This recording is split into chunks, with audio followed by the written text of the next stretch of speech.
Palengke Day and Grocery vlog muna tayo mga mare. Wala nang pa-intro-intro. Naku, simulan na natin to. Dumiretso nga muna kami sa grocery para bumili ng mga pang-snack ni Habila dahil wala na talaga siyang makain sa loob ng ref. At dahil meron nga akong nakitang leeg ng manok, eto't bumili na ako mga mare. Bali, 2 kilo na nga itong binili namin. Gustong gusto ko yung ganitong leeg ng manok mga mare, lalo na kapag piniprito. Naku, sarap na sarap ako at napaparami talaga yung kain ko. Marami na nga itong binili namin para kapag nagki-crave kami, magpiprito na lang. Kaya eto mga mare, minarinade ko na. Ewan ko ba kung ako lang, pero gustong gusto ko talaga yung mabuto sa manok. Anyways, pagkatapos kong i-marinade, ayan, nilagay ko na dito sa frozen meat organizer para i-ista ko na lang sa ref. Bumili nga rin pala kami nitong giniling. Hindi ko na nga hinugasan mga mare. Kayo, hinuhugasan nyo rin ba yung giniling? Anyways, isinunod ko namang ayusin itong mga pang-umagahan. Hindi kami nagpapawala nito dahil kapag tinatanghali kami ng gising or di naman kaya tinatamad akong magluto, nako, eto na lang yung niluluto ko kasi prito-prito lang naman to. Nakakita nga kami nitong big siomai mga mare at dahil nahihilig nga kaming kumain ng mga ganito, ayan, bumili na ako para masubukan. Ang sarap lang nitong isawsaw sa chili oil na may toyo at calamansi. Anyways, yun nga lang pala yung mga napamili naming pang-ulam mga mare. Yung iba, kinabukasan na lang namin bibilhin dahil hindi na talaga namin kayang bitbitin. Bukod kasi sa grocery mga mare, dumiretso rin kami sa palengke para bumili ng bigas. Anyways, pagkatapos kong maayos yung mga pinamili, eto't nilagay ko na dito sa ref. Bumili nga rin pala ako ng mga ilang pirasong gulay para lang to dun sa gagawin kong vegetable salad. Ayaw na rin kasing mag-stock ni Papa ng mga gulay dahil madalas nga mga mare, nabubulukan talaga kami at nanghihinayang talaga ako sa pera. Habang inaayos ko nga etong mga sibuyas at bawang, nako, nawawala yung binili naming bawang. Mukhang naiwanan pa namin dun sa pinagbilhan namin. Anyways, bumili nga rin pala ako nitong bigas na malagkit para kapag gumawa nga ako ng champurado. Pagkatapos ko nga maayos yung ibang pagkain, dumiretso naman ako dito sa lamesa para ayusin etong mga grocery na pinamili. Isa-isa ko nga lang yan nilalagay dito sa lamesa para madali na lang kapag ilalagay na sa basket organizer.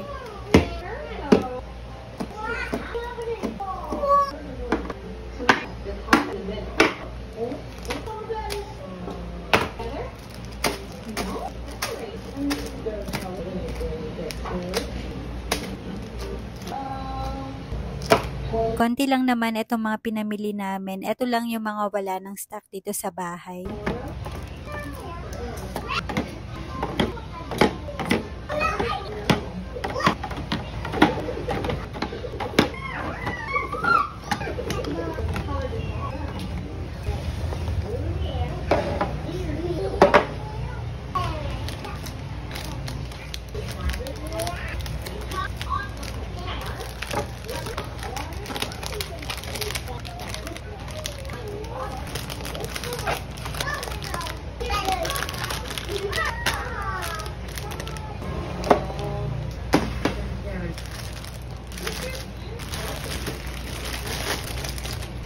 Wala nga yung kape na iniinom ko, kaya nung nakita ko tong Sammy's Cappuccino, kumuha na ako para masubukan. Medyo nagbabawas nga ako sa pagkakape ngayon mga mare, isang beses sa isang araw na lang or di naman kaya alternate yung pag-inom ko. Nung nakaraan, almost 2 weeks akong hindi nagkape mga mare at grabe, kaya ko pala. Char. Pero dahil nga ito yung nakakapag-boost ng energy ko, nako, hindi pwedeng hindi ako makapagkape lalo na't kapag napakarami kong gawaing bahay at lalong ang dami kong trabahong kailangan tapusin. Pagkatapos ko nga sa mga grocery, eto't sinalin ko naman yung bigas. Inuubos nga muna namin yung laman ng bigas bago kami bumili mga mare dahil 10 kilo lang yung capacity na tong rice dispenser ko. Pagkatapos ko nga ng mga gawaing bahay, nako, parang matatanggal na yung katawan ko sa sakit. Kaya eto, naisipan ko ng buksan itong massage pillow from Hodek. Kailangan ko to mga mare at alam ko kailangan nyo rin to dahil pagod din kayo sa maghapong pagtatrabaho. Bago ko nga masubukan, inunahan na ako nitong batang makulit. Relax na relax nga ang bata at pagkatapos mga mare, ako naman yung nag-relax. Syempre pagod din ako. At alam ko mga mare, pagod ka rin kaya ano pang hinihintay mo, mag-check out ka na. Char.